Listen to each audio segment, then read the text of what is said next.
మనందరి గురువుగారైన పత్రిజీ గారికి, వంశీ మాస్టర్ గారికి, ప్రవీణ మాస్టర్ గారికి నా హృదయపూర్వకమైన ఆత్మ నమస్కారాలు తెలియజేస్తున్నాను. జూమ్ లో ఉన్న ప్రతి ఒక్క మాస్టర్ కి కూడా నా హృదయపూర్వకమైన ఆత్మ నమస్కారాలు తెలియజేస్తున్నాను. ఈరోజు మనము దివ్య మనోప్రకాశం బుక్ రీడ్ చేసుకోబోతున్నాం మాస్టర్స్. రచయిత అయిన టార్కం శరడాయన్ గారికి కూడా నా హృదయపూర్వకమైన ఆత్మ నమస్కారాలు తెలియజేస్తున్నాను. ఈరోజు మనము అధ్యాయం 12 సమ్మోహక జీవితం. మనుషులు సమ్మోహకత్వంలో జీవిస్తారు. మనుష్యుల సమ్మోహకత వివిధ రూపాలలో ఉంటుంది. దీంట్లో చదువు పాయింట్స్ ఇచ్చారు మ్యామ్, 6 పాయింట్స్ ఇచ్చారు. చదువు 6 పాయింట్స్.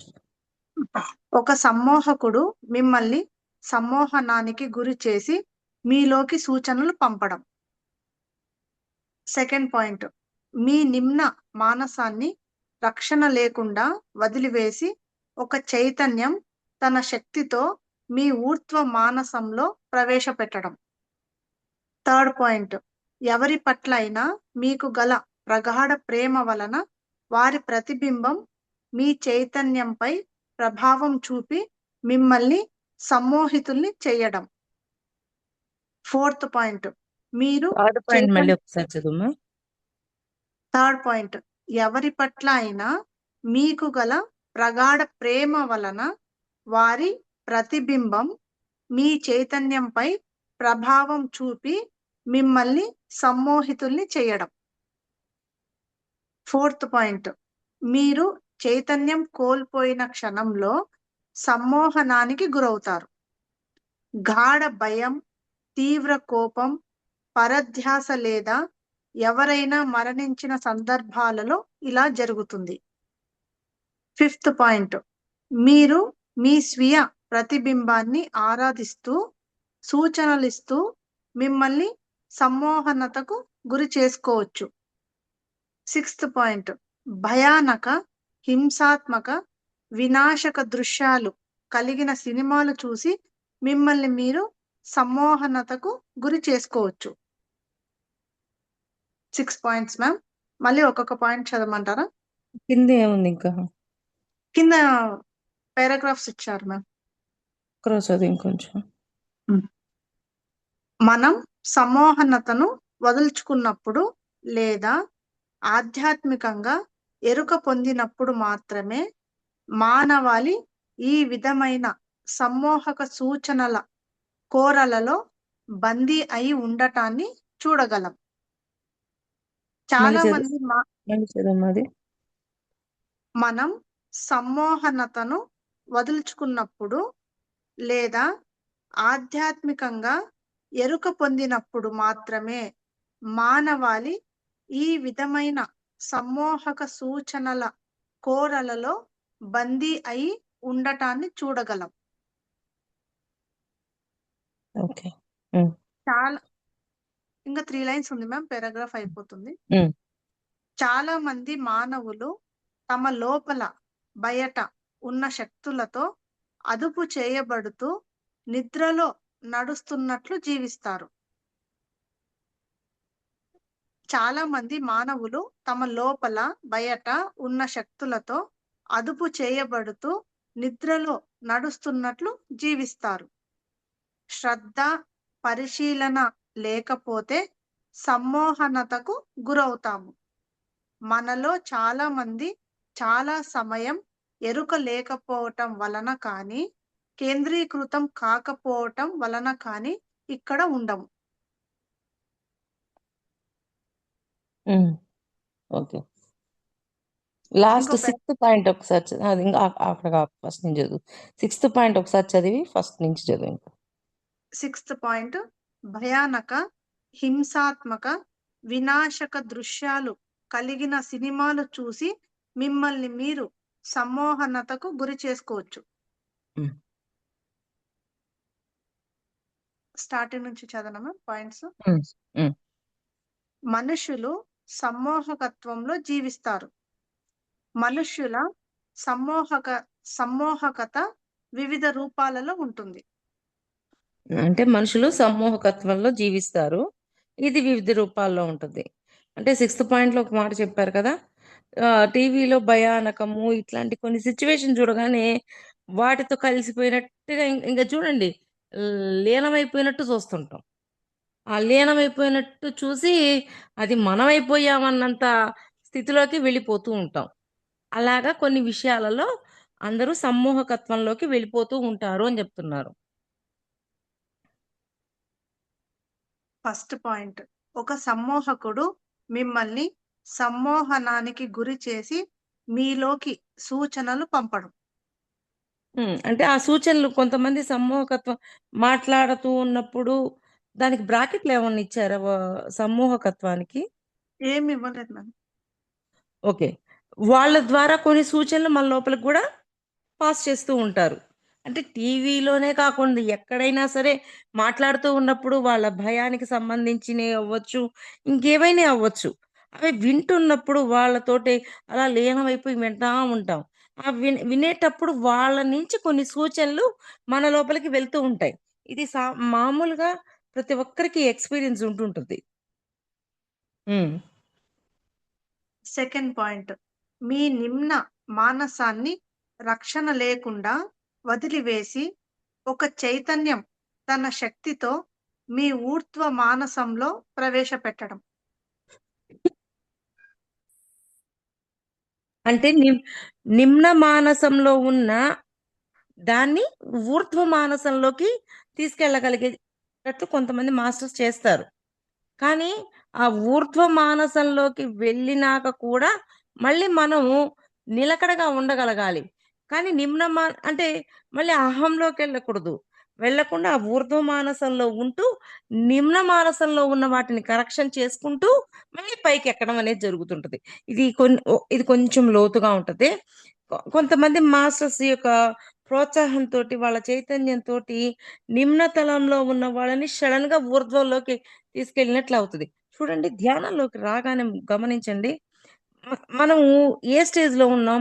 సడెన్‌గా ఒక పెద్ద ఒక చాలా హైయెస్ట్ స్టేజ్‌కెళ్ళినట్టయిపోతది. అసలు ఆ క్షణాలైతే ఎలా ఉంటాయంటే అల్టిమేట్ అన్నమాట. అంతగా ఉంటాయి. అంటే మన యొక్క మూలంలో ఉన్న దాన్ని, మన చైతన్యాన్ని ఊర్ధ్వం వైపు తీసుకెళ్ళటానికి మాస్టర్స్ యొక్క చైతన్యం ఉపయోగపడతది.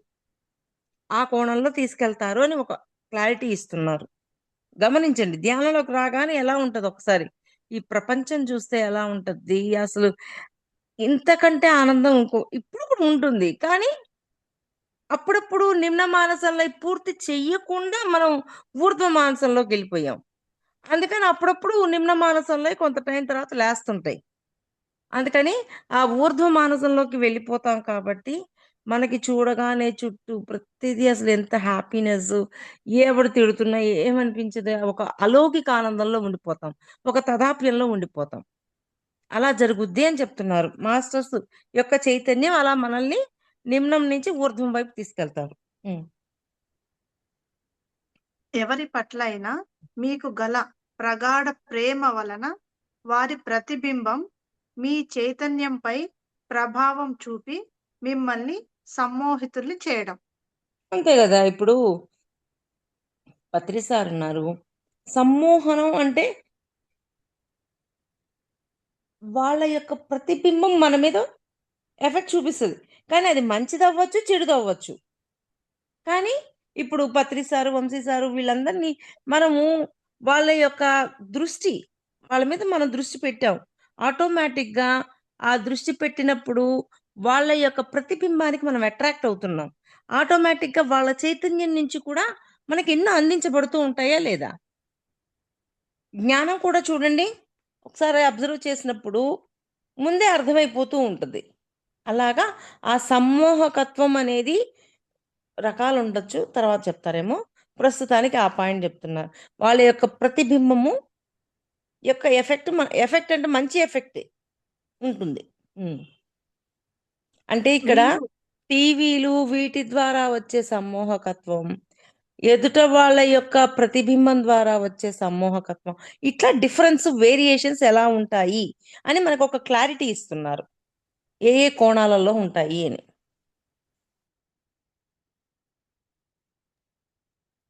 Fourth point.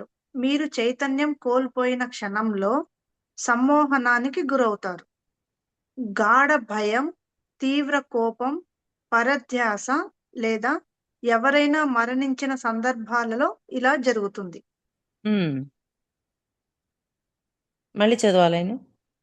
మీరు చైతన్యం కోల్పోయిన క్షణంలో సమ్మోహనానికి గురవుతారు. గాఢ భయం, తీవ్ర కోపం, పరధ్యాస లేదా ఎవరైనా మరణించిన సందర్భాలలో ఇలా జరుగుతుంది. అంటే ఇది ఇంకొక కోణం. ఆ సమ్మోహకత్వంలో ఈ కోణంలో కూడా ఉంటుంది. 5th పాయింట్, మీరు మీ స్వీయ ప్రతిబింబాన్ని ఆరాధిస్తూ సూచనలిస్తూ మిమ్మల్ని సమ్మోహనతకు గురి చేసుకోవచ్చు. మనల్ని మనము సెల్ఫ్గా చేసుకోగలిగే ఒకటి కలిగేది కూడా ఉంది అంటున్నారు. ఇప్పటిదాకా టీవీ ద్వారా, మనిషి ద్వారా, ఎదుటివారి అలాగా మనల్ని మనమే సమ్మోహకత్వంలోకి తీసుకోగలిగే స్థితి కూడా ఉంది అని చెప్తున్నారు. సెల్ఫ్. 6th పాయింట్, భయానక, హింసాత్మక, వినాశక దృశ్యాలు కలిగిన సినిమాలు చూసి మిమ్మల్ని మీరు సమ్మోహనతకు గురి చేసుకోవచ్చు. అంటే మనం సమ్మోహనతను వదులుచుకున్నప్పుడు లేదా ఆధ్యాత్మికంగా ఎరుక పొందినప్పుడు మాత్రమే మానవాళి ఈ విధమైన సమ్మోహక సూచనల కోరలలో బందీ అయి ఉండటాన్ని చూడగలం. అంటే ఆ సమ్మోహకత్వాన్ని మనమే వదిలేయాల. ఆ భయం అనిపించింది, టీవీలో భయం, నాకేంటి సంబంధం అని అక్కడికక్కడ రిలీజ్ చేయాల. లేకపోతే ఆధ్యాత్మికంలో ఎదిగే కొద్దీ ఎరుక పెరుగుతుంది కాబట్టి ఆ సమ్మోహకత్వంలోకి పోకుండా మనల్ని మనం ప్రొటెక్ట్ చేసుకుంటాం. 2 కోణాలు. ఆ క్షణం రిలీజ్ చేయటం, ఆధ్యాత్మికంలోకి పోయినప్పుడు ఎప్పుడైనా బయటకు వచ్చింది అనుకో ఎరుక ఉంటుంది కాబట్టి, ఓహో నేను ఆ టీవీలో చూశాను కదా, అందువల్ల నాకు ఇది అనిపించింది అని దాన్ని రిలీజ్ చేయటం. ఈ 2. చాలా మంది మానవులు తమ లోపల బయట ఉన్న శక్తులతో అదుపు చేయబడుతూ నిద్రలో నడుస్తున్నట్లు జీవిస్తారు. లోపల బయట ఉన్న శక్తుల్ని బ్యాలెన్స్ చేసుకుంటూ ఉంటారు. అది ఎలా ఉంటుంది? నిద్రలో నడుస్తుంది. ఇప్పుడు మనం పడుకోగానే మన సోల్ లేసింది, చక్కగా నడుస్తూ ఉంది. దాన్ని అలాగా మనకు అనిపిస్తూ ఉంటాయి అన్నమాట. ప్రతి విషయంలో నిద్రలో నడుస్తున్నట్టు. నిద్రలో నడిచేవాడికి ఏమి వర్క్ చెయ్యవు, మైండ్ వర్క్ చేయదు, ఏం వర్క్ చేయదు, వెళ్ళిపోతూ ఉంటారు. అలాగా. ఆ పాయింట్ మళ్ళీ చదువులా ఉన్నాయి. చాలా మంది మానవులు తమ లోపల బయట ఉన్న శక్తులతో అదుపు చేయబడుతూ నిద్రలో నడుస్తున్నట్లు జీవిస్తారు. అట్లాగా వాళ్ళ లోపల ఉన్న శక్తుల్ని, బయట ఉన్న శక్తుల్ని అదుపు చేసుకుంటూ వాళ్ళ జీవితాన్ని ముందుకు తీసుకెళ్తుంటారు అని. నిద్రలో నడిచేవాడికి ఏమీ తెలియవు. అలాగా ఆ బ్యాలెన్సింగ్ స్టేట్ అనేది తెచ్చుకోవాలి. లేకపోతే ఆ నిద్రలో నడిచినట్టు అయిపోతది పరిస్థితి అని చెప్తున్నారు. పాయింట్ అర్థమవుతుందా? బ్యాలెన్స్ అనేది ఉండాలి. బ్యాలెన్స్ లేదు అనుకోండి, ఆ శక్తుల్ని బ్యాలెన్స్ చేయటం, లోపల కొన్ని శక్తులు లేసినాయి, బయట కొన్ని శక్తులు ఉన్నాయి. ఈ శక్తుల్ని బ్యాలెన్స్ చేస్తూ ఉండకపోతే నిద్రలో నడిచిన వాడు ఎలా ఉంటాడో వాడికి ఏమీ తెలీదు. వాడి ఇంద్రియాలు పనిచేయవు, మైండ్ పనిచేయవు, ఏదో వెళ్ళిపోతా ఉంటాడు. అట్లాంటి పరిస్థితుల్లోకి వెళ్ళొద్దు అంటున్నారు. శ్రద్ధ, పరిశీలన లేకపోతే సమ్మోహనతకు గురవుతాం. అంటే మన మీద మనకి శ్రద్ధ లేదనుకో, అప్పుడు మనం ఎక్కడ ఎలా ఉన్నాము, మరి అంతగా భయం వచ్చింది అంటే ఏదైనా టీవీలో చూడటం వల్ల, ఆ సమ్మోహనంలోకి వెళ్ళటం వల్ల వచ్చిందా ఏంటి అనే మనకి క్లారిటీ ఉండదు. అందువల్ల మన మీద మనకి శ్రద్ధ ఉన్నప్పుడు ఎరుకతోటి దాన్ని మార్చుకోవడానికి ప్రయత్నం చేస్తాం. అదే శ్రద్ధ లేదనుకోండి, ఎరుకతో మార్చలేం కదా. మనలో చాలా మంది చాలా సమయం ఎరుక లేకపోవటం వలన కానీ కేంద్రీకృతం కాకపోవటం వలన కానీ ఇక్కడ ఉండం. ఎరుక లేదు ఇక్కడ అంటే అంటుంటారు కదా, మనిషి ఇక్కడ, మనసు ఎక్కడ, అలా. మరికొందరు ఒక గొప్ప వ్యక్తిత్వం తన సౌందర్యం, నైపుణ్యం, వివేకం లేదా స్థాయిలలో వారిని చేరినప్పుడు అప్రయత్నంగా వారిని అనుసరిస్తారు. మళ్ళీ చదువు. మరికొందరు ఒక గొప్ప వ్యక్తిత్వం తన సౌందర్యం, నైపుణ్యం, వివేకం లేదా స్థాయిలతో వారిని చేరినప్పుడు అప్రయత్నంగా వారిని అనుసరిస్తారు. తర్వాత కూడా చదువు. అంటే ఇటువంటి వాళ్ళ అప్పుడు చేరినప్పుడు ప్రయత్నం లేకుండా అప్రయత్నంగా వాళ్ళని ఫాలో అవుతూ ఉంటారు. తో చేసేది ఒకటి, ప్రయత్నం ఏమీ లేకుండా ఆటోమేటిక్ గా చేసేది ఉంది. మళ్ళీ చదువురా పారాగ్రాఫ్. ఉమ్, మొత్తం ఒకసారి ఆ పారాగ్రాఫ్ అంతా చదువుతాను మ్యామ్. ఓకే. మరికొందరు ఒక గొప్ప వ్యక్తిత్వం తన సౌందర్యం, నైపుణ్యం, వివేకం లేదా స్థాయిలతో వారిని చేరినప్పుడు అప్రయత్నంగా వారిని అనుసరిస్తారు.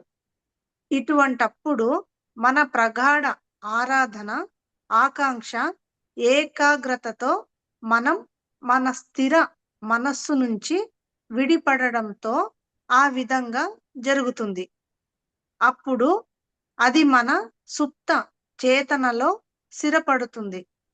ఆ పైన అది క్రమంగా మనల్ని అదుపు చేసి మన జీవితాన్ని నియంత్రిస్తుంది. ఆ వ్యక్తిత్వానికి స్వచ్ఛత లేకుండా చెడు లక్ష్యాలు ఉంటే అది మిమ్మల్ని చివరి వరకు దుర్వినియోగం చేసుకుంటుంది. మరికొందరు ఒక గొప్ప వ్యక్తిత్వం తన సౌందర్యం, నైపుణ్యం, వివేకం లేదా స్థాయిలతో వారిని చేరినప్పుడు అప్రయత్నంగా వారిని అనుసరిస్తారు. అంటే కొంతమంది ఇప్పుడు మాస్టర్స్ ఉన్నారు, వాళ్ళతో చేరినప్పుడు ఆటోమేటిక్ గా సహజంగా వాళ్ళ వెనక వెళ్ళిపోతున్నామా లేదా? ఇప్పుడు వాళ్ళతో గడిపిన సమయంలో ఓ ఇలా ఉండాలా, ఓకే గురువు ఇలాగా ఆన్సర్ ఇచ్చారా, ఓకే గురువు చెప్పిన దాంట్లో ఇదే అని అక్కడ ఆటోమేటిక్ గా సహజంగా అప్రయత్నంగా జరిగిపోతూ ఉంటాయి. అలా ఫాలో అయ్యి వాళ్ళని వెళ్ళిపోతూ ఉంటాం. అది అంటే అంటారు కదా రోల్ మోడల్ అని, ఆ రోల్ మోడల్స్ చూడగానే అలా మనం కూడా అయిపోతూ ఉంటాం సహజంగా. అటువంటప్పుడు మన ప్రగాఢ ఆరాధన, ఆకాంక్ష, ఏకాగ్రతలతో మనం మన స్థిర మనస్సు నుంచి విడిపడడంతో ఆ విధంగా జరుగుతుంది. అంటే స్థిర మనస్సు అంటే ఇప్పటిదాకా మనకు ఒక మనసులో కొంత జ్ఞానం ఉంది, దాని నుంచి పక్కకి రావడం వల్ల జరుగుతుందే తప్ప మన స్థిర మనస్సు మనలో ఉన్న అప్పటిదాకా ఏర్పరచుకున్న కొన్ని ఉంటాయి కదా, ఆ ఏర్పరచుకున్న వాటినే పట్టుకోనున్నాం అనుకోండి, అక్కడికి వెళ్ళినా కానీ అప్రయత్నంగా జరగవు.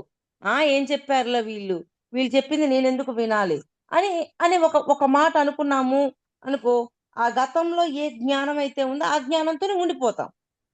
కానీ దానిని కూడా దాటినప్పుడు ఓహో అసలు ఇక్కడ ఏం చెప్తారు, ఇక్కడ ఏం చెప్తే విన్నాము, విన్న దాంట్లో నుంచి ఏం నేర్చుకుందాము అని అన్నప్పుడు అప్రయత్నంగా జరుగుద్ది.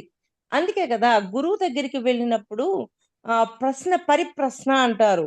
ప్రశ్న వేసేటప్పుడు వినయంతో ఉండాలి. ఈయనేం చెప్తాడోలే చూద్దాం అన్న ఆ భావన ఉన్నప్పుడు వాళ్ళు చెప్పేదానికి మనకెక్కదు. ఎందుకని? మన మనస్సులో ఉన్న దాంట్లోనే ఇరుక్కుపోయి ఉన్నాం. కానీ దాన్ని దాటి ఏం చెప్తారు? ఇక్కడ ఏం నేర్చుకోవాలి? నేను నేర్చుకోవాల్సింది నేను క్యాచ్ చేయగలగాలి. ప్రతి ఒక్కరి నుంచి భగవంతుడు ఏదో ఒకటి చెప్తూ ఉంటాడు. ఇవి అనుకున్నప్పుడు మన మనస్సుని దాటి చూడగలుగుతాం. లేకపోతే మనం చూడలేము. అది.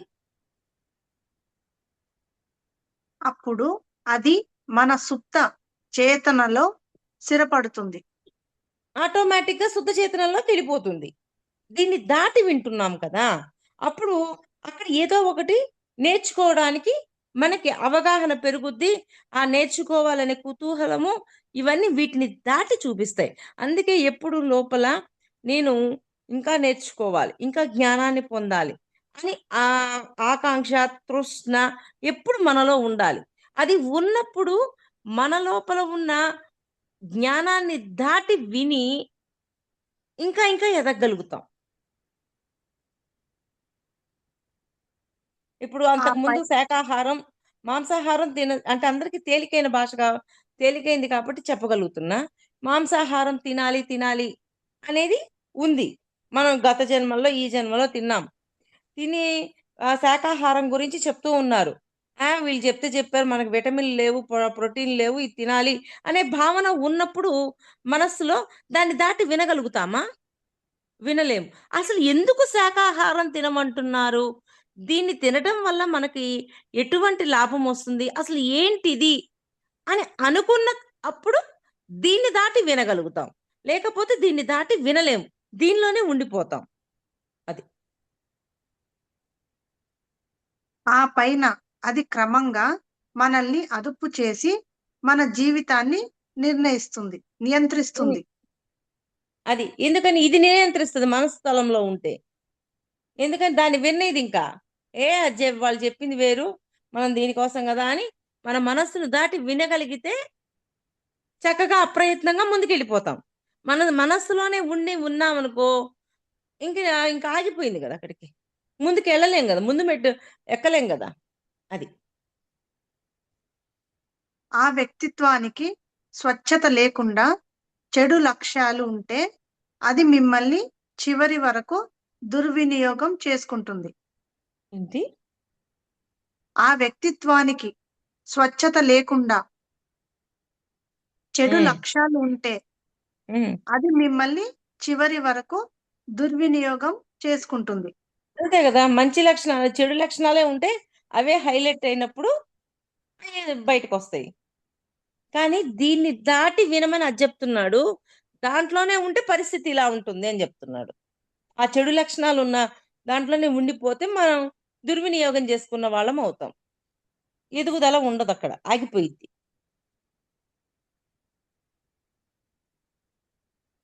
అతను కనుక ఒక మార్పు చెందిన వ్యక్తి అయితే మిమ్మల్ని సమ్మోహనత నుండి వెనుకకు లాగి ఆయన మీకంటే పైన లేడని మీలాగే పరిపూర్ణత పథంలో ఉన్న యాత్రికుడునే అని తెలియజేస్తాడు.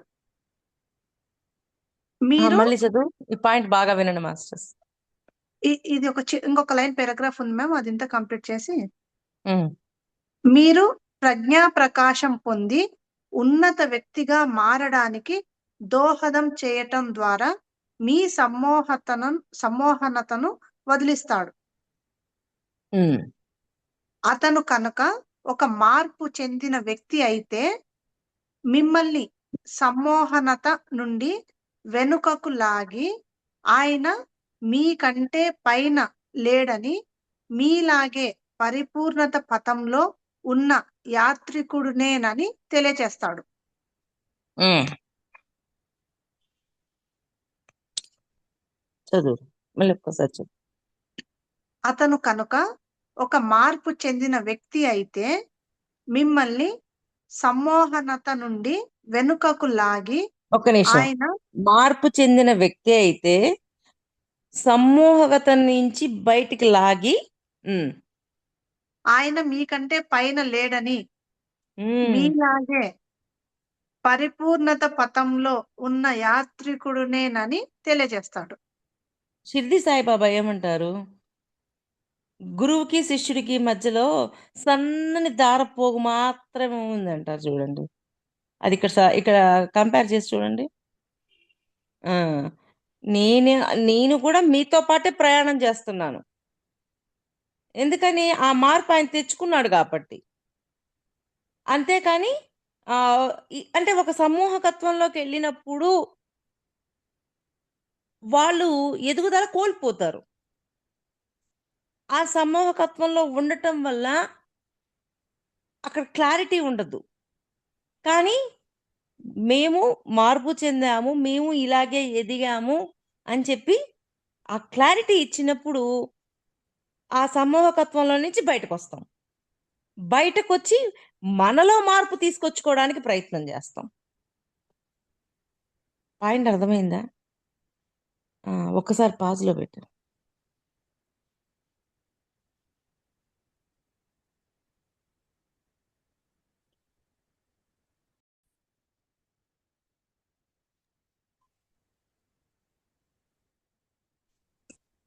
మీరు ప్రజ్ఞా ప్రకాశం పొంది ఉన్నత వ్యక్తిగా మారడానికి దోహదం చేయటం ద్వారా మీ సమ్మోహతను వదిలిస్తాడు.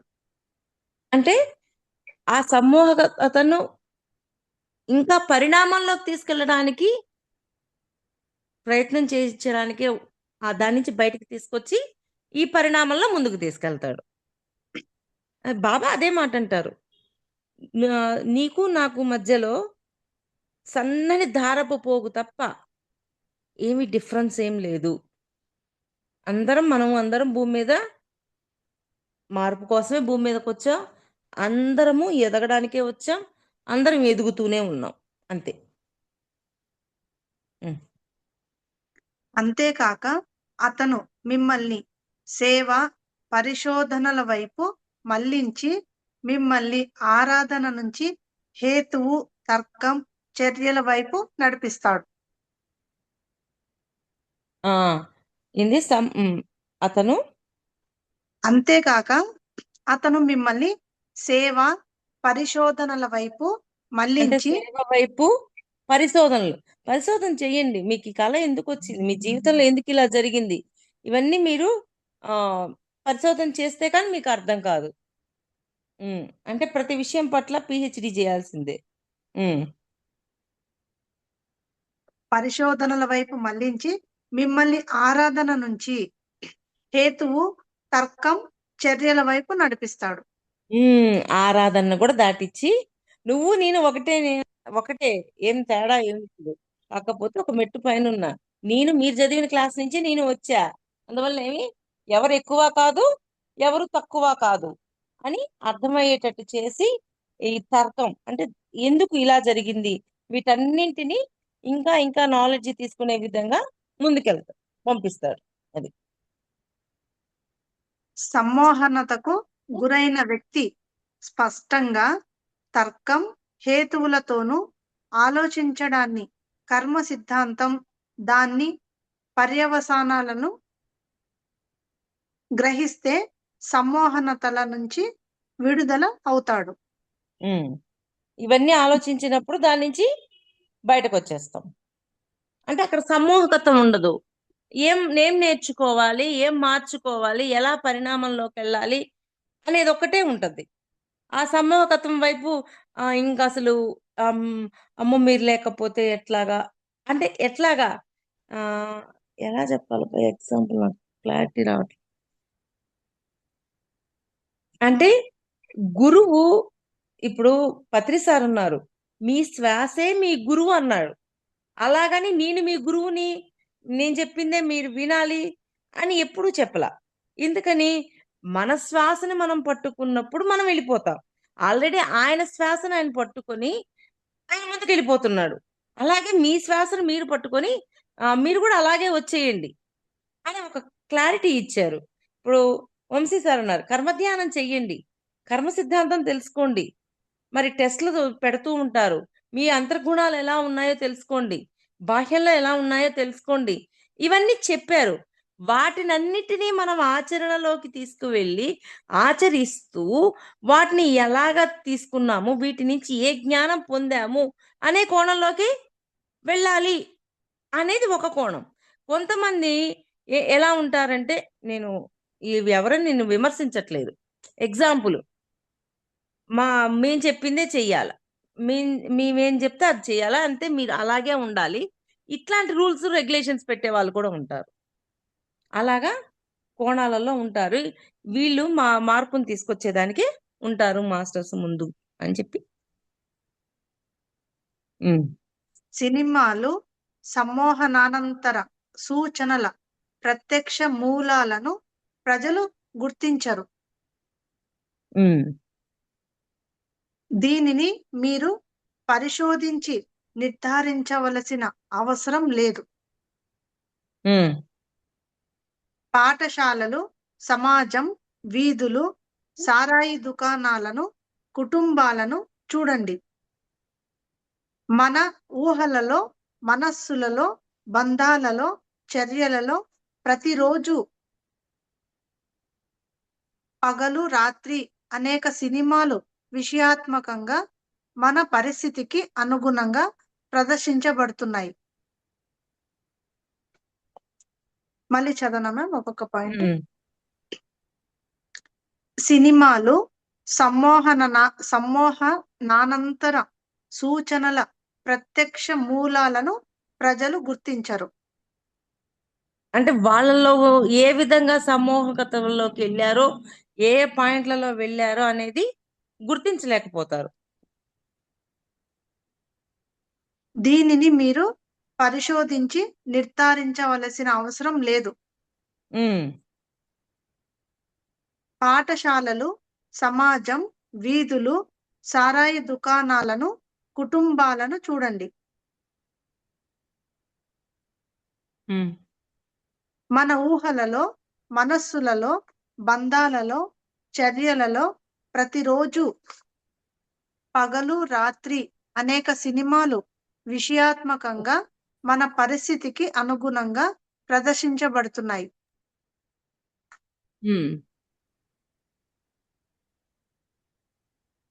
తర్వాత మానవాళి అంతా క్రూర, నేర, వినాశకర చిత్రాల సృష్టికర్తల చేతులలో చిక్కుకుపోయింది.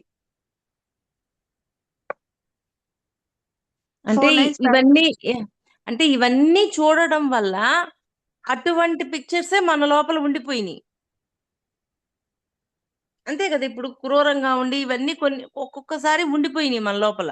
కానీ వాటిని కూడా దాటాల్సిన పరిస్థితి ఉంటుంది. ఇలా ఉంది పరిస్థితి అని చెప్తున్నారు. అంతే కదా, కొంచెం ఇప్పుడు హింస అనేది లేదు లోపల. బయట మనకి మౌనంగా ఉండడం ఎన్ని అలవాటైంది. ఒక సినిమాలో చూసినప్పుడు సేమ్ సిచ్యువేషన్ మన లైఫ్లో ఏ సిచ్యువేషన్ జరిగిందో ఆ సిచ్యువేషన్ ఆ సినిమాలో జరిగింది. కానీ మనం ఏంటి, మౌనంగా దాన్ని వదిలేసాం. కానీ సినిమాలో రియాక్ట్ అయ్యి హింసలోకి వెళ్ళాడు. అప్పుడు మన మనసులోకి ఏమనిపిస్తుంది? ఓ, నేనేం తిట్టున్నాను, నేను ఇలా ఉండకూడదు కదా, నేను కూడా అలాగే ప్రవర్తించాలి కదా అని తెలియకుండా మన లోపలికి ఫామ్ అయిపోతూ ఉంటాయి. అది అలా కూడా జరుగుతూ ఉంటాయి అని చెప్పారు అనిపించింది నాకు అక్కడ. మానవాళి అంతా క్రూర, నేర, వినాశకర చిత్రాల సృష్టికర్తల చేతులలో చిక్కుకుపోయింది. అంటే ఇంకా దాంట్లో చిక్కుకుపోయాం కదా, ఆ హింస చేయాల, ఆ కోడల్ని రాచిరంపన పెట్టాల, అత్తని రాచిరంప, ఇట్లా అక్కడ మన లోపల అట్లాంటి భావాలు లేవు, మనం బాగానే ఉన్నాం, తెలియకుండా అట్లాంటి వాటిని మన లోపల సృష్టించేసుకుంటున్నాం. అది ఒకసారి ఒక చిత్ర నిర్మాత హింసాత్మక చిత్రాల నుంచి ఎంతో ఎక్కువ ఆదాయం వస్తుందని చెబుతూ అటువంటి చిత్రాలలో మేము న్యాయం కోసం పోరాడే మంచి మనుషులను కూడా చూపిస్తాము అని చెప్పారు. Next paragraph. అతను చెప్పింది నిజమే, కానీ విషం కంటే విషం కలిపిన రుచికరమైన రొట్టె ఎంతో హానికరం అని అతను గమనించడం లేదు. పాయింట్ చూడండి, లోతుగా. విషం కంటే విషం కలిపిన రొట్టె రుచిగా ఉంటది. ఆ పాయింట్ పాయింట్ చదువు ఒకసారి మా. పైన మానవాళి అంతా క్రూర, నేర, వినాశకర చిత్రాల సృష్టికర్తల చేతులలో చిక్కుకుపోయింది. ఒకసారి ఒక చిత్ర నిర్మాత హింసాత్మక చిత్రాల నుంచి ఎంతో ఎక్కువ ఆదాయం వస్తుందని చెబుతూ అటువంటి చిత్రాలలో మేము న్యాయం కోసం పోరాడే ఎంతో ఆదాయం వస్తుంది ఏంటి, మళ్ళీ ఒక్కరో ముందు చదువు. ఒకసారి ఒక చిత్ర నిర్మాత హింసాత్మక చిత్రాల నుంచి ఎంతో ఎక్కువ ఆదాయం వస్తుందని చెబుతూ అటువంటి చిత్రాలలో మేము న్యాయం కోసం పోరాడే మంచి మనుష్యులను కూడా చూపిస్తాము అని చెప్పారు. అంటే దాంట్లో మంచి కూడా చూపిస్తున్నాము అని చెప్తున్నాడు ఆయన.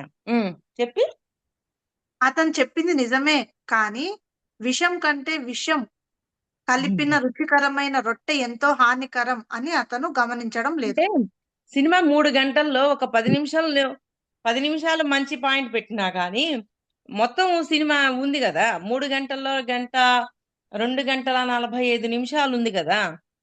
ఆ 2 గంటల 45 నిమిషాల్లో హింసే పెట్టాడు అనుకో, ఏం లాభం? విషం కంటే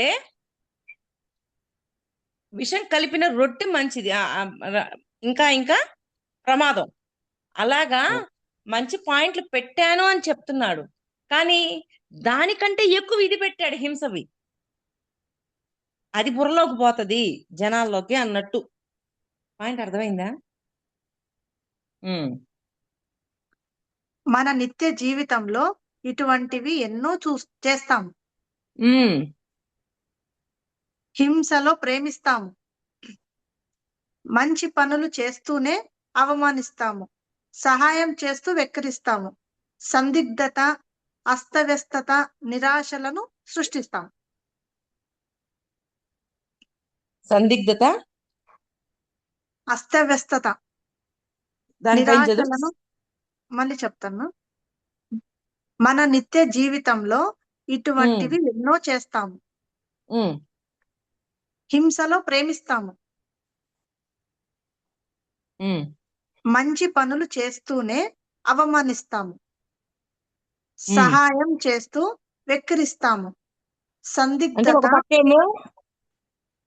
నేను ఇది చేస్తున్నానని చెప్పి వెక్కిరించటం, ఒక పక్క మంచిగా మాట్లాడుతూనే అవమానించటం, రెండు చేస్తున్నాం. అలా చేస్తూ ఉంటారని చెప్తున్నారు. మళ్ళీ చెప్పు. మన నిత్య జీవితంలో ఇటువంటివి ఎన్నో చేస్తాము. హింసలో ప్రేమిస్తాము, మంచి పనులు చేస్తూనే అవమానిస్తాము, సహాయం చేస్తూ వెక్కిరిస్తాము, సందిగ్ధత, అస్తవ్యస్తత, నిరాశలను సృష్టిస్తాం. వాటితో పాటు వీటిని కూడా సృష్టిస్తున్నాం. మనం చేయవలసిన ముఖ్యమైన పని ఎరుకతో ఉండటం. అంటే హింసలో ప్రేమ చూపించాం, హింస తీసేసి ప్రేమను మాత్రమే చూపించగలగాల. ఎరుకుంటే అలా చేస్తాం, ఎరుక లేదనుకో అవమానిస్తాం, చులకన చేస్తాం, ఇవన్నీ ఆటోమేటిక్గా చేస్తూ ఉంటాం. అని ఎరుకతో ఉన్నవారు మాత్రమే సమ్మోహన అరణ్యాన్ని దాటి స్వీయ వాస్తవీకరణ, స్వీయ నిశ్చయతల మార్గంలోకి అడుగు పెట్టగలరు. ఎరుకతో ఉన్నవారు మాత్రమే సమ్మోహన అరణ్యాన్ని దాటి స్వీయ వాస్తవీకరణ, స్వీయ నిశ్చయతల మార్గంలోకి అడుగు పెట్టగలరు. నెక్స్ట్ చదవనమ్మా. మనం చేయవలసిన ముఖ్యమైన పని ఎరుకతో ఉండటం. ఎరుకతో ఉన్నవారు మాత్రమే సమ్మోహన అరణ్యాన్ని దాటి స్వీయ వాస్తవీకరణ, స్వీయ నిశ్చయతల మార్గంలోకి అడుగు పెట్టగలరు. స్వీయ వాస్తవీకరణలోకి దాంట్లోకి అడుగు పెట్టగలం, లేకపోతే అడుగు పెట్టలేము. స్వీయ నిశ్చయతల మార్గంలోకి అడుగు పెట్టగలరు. అంటే దేని మీద నిశ్చయంగా ఉన్నామో ఆ విషయంలోకి మనం అడుగు పెట్టగలుగుతాం. లేకపోతే అంటే అడుగు పెట్టడం అంటే తెలుసుకోవడం అని. మనం సౌందర్య పారవశ్యంలో మునిగినప్పుడు కూడా సమ్మోహనతకు గురవుతాం.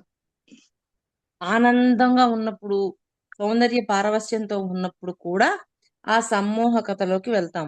ఎరుకున్నప్పుడు పోనీకుండా మనల్ని మనం ప్రొటెక్ట్ చేసుకోగలుగుతాం. అందుకే సౌందర్యం కూడా క్రమక్రమంగా పరిచయం చేయబడాలి. అప్పుడు నిమ్న ఉన్నత మానసాలు పరస్పరతతో ఉంటాయి. నిమ్న మానసం ఉన్నత మానసం, పరస్పరం ఒకే విధంగా ఉంటాయి. అలా ముందులైన ఇది చదువు ఒకసారి. మనం సౌందర్య పారవశ్యంలో మునిగినప్పుడు కూడా సమ్మోహనతకు గురవుతాం. ఉమ్, అందుకే సౌందర్యం కూడా క్రమక్రమంగా పరిచయం చేయబడాలి. ఉమ్. అప్పుడు నిమ్న ఉన్నత మానసాలు పరస్పరతో ఉంటాయి. అంటే ఆ సిచ్యువేషన్ లో కూడా బ్యాలెన్స్డ్ గా ఉండాలి. ఎప్పుడైతే ఆ బ్యాలెన్స్డ్ లో ఉంటామో మన నిమ్న మానసం ఊర్ధ్వ మానసంతో కనెక్ట్ అయిపోయి ఉంటుంది. ఇంక నిమ్న మానసం ఉండదు. ఒక్కోసారి చూడండి, ఆనందం బాగా విపరీతంగా వచ్చేసింది, సౌందర్యాన్ని చూసాము, ఇవన్నీ చూసినప్పుడు ఏం మాట్లాడుతున్నాం మనకి ఎరుక ఉండదు. ఎరుక లేకపోవటం వల్ల ఏం మాట్లాడుతున్నాం అది మాట్లాడేస్తాం. అలాగ కాకుండా మీ బ్యాలెన్స్ లో మీరు ఎరుకతో ఉంటే మీరు నిమ్న మానసంలో నుంచి ఆటోమేటిక్ గా ఊర్ధ్వ మానసంలోకి వెళ్ళున్నారు కదా, దాంట్లోనే ఉండిపోతారు, మిమ్మల్ని మీరు ప్రొటెక్ట్ చేసుకోగలుగుతారు అని చెప్తున్నారు. బాగా గమనించండి. ఈసారి బాగా విపరీతమైన ఆనందం వచ్చినప్పుడు మన భాష మొత్తం మారిపోతాయి. కానీ ఆ టైంలో కూడా బ్యాలెన్స్ ఉండాలి, ఎరుక ఉండాలి. అది చాలా ఇంపార్టెంట్.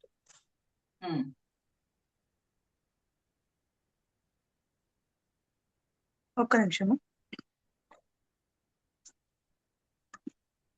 నిజమైన ధ్యానం పారవశ్యం ప్రతిబంధకాలలో ఉపదేశకుడు తన అనుసంధానతను మొత్తం మనోతలంతోనూ తన ప్రాణమయ భౌతిక శరీరాలతోనూ నిలిపి ఉంచుకొని ఆ అనుభూతులను నమోదు చేసుకుంటాడు.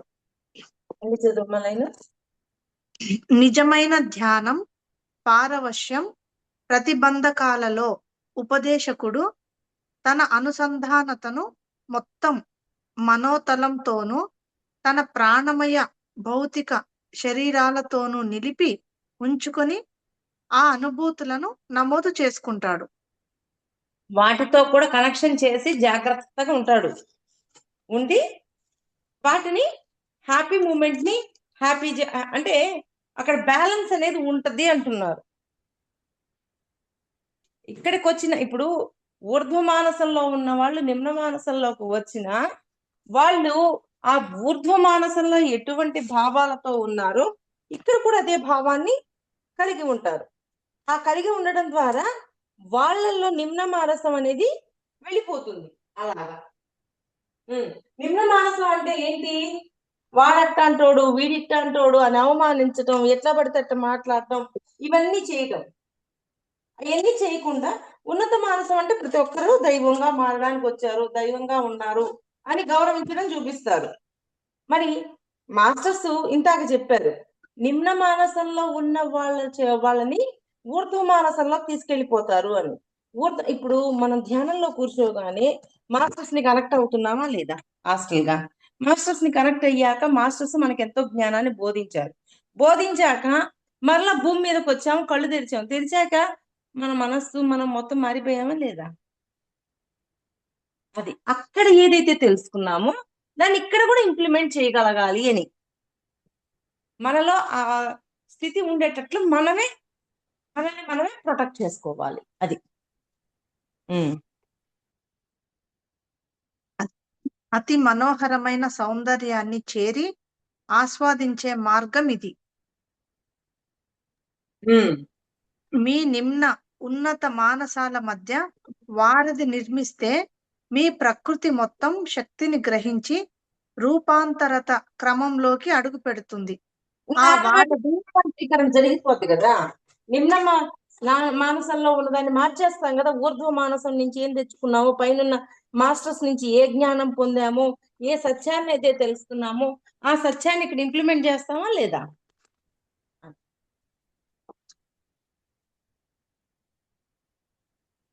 మళ్ళొక్కసారి చదువుతున్నా పారాగ్రాఫ్.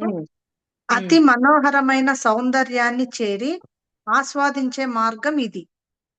మీ నిమ్న ఉన్నత మానసాల మధ్య వారధి నిర్మిస్తే మీ ప్రకృతి మొత్తం శక్తిని గ్రహించి రూపాంతరత క్రమంలోకి అడుగు పెడుతుంది. ఆ వారధి మీ చుట్టూ ఒక కవచాన్ని నిర్మిస్తుంది. అంటే రూపాంతరీకరణ జరుగుతుంది.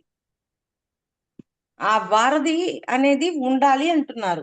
ఆ వారధి ఉండటం వల్ల మనలో రూపాంతరీకరణ జరిగి ముందుకెళ్తాం ఇంకా.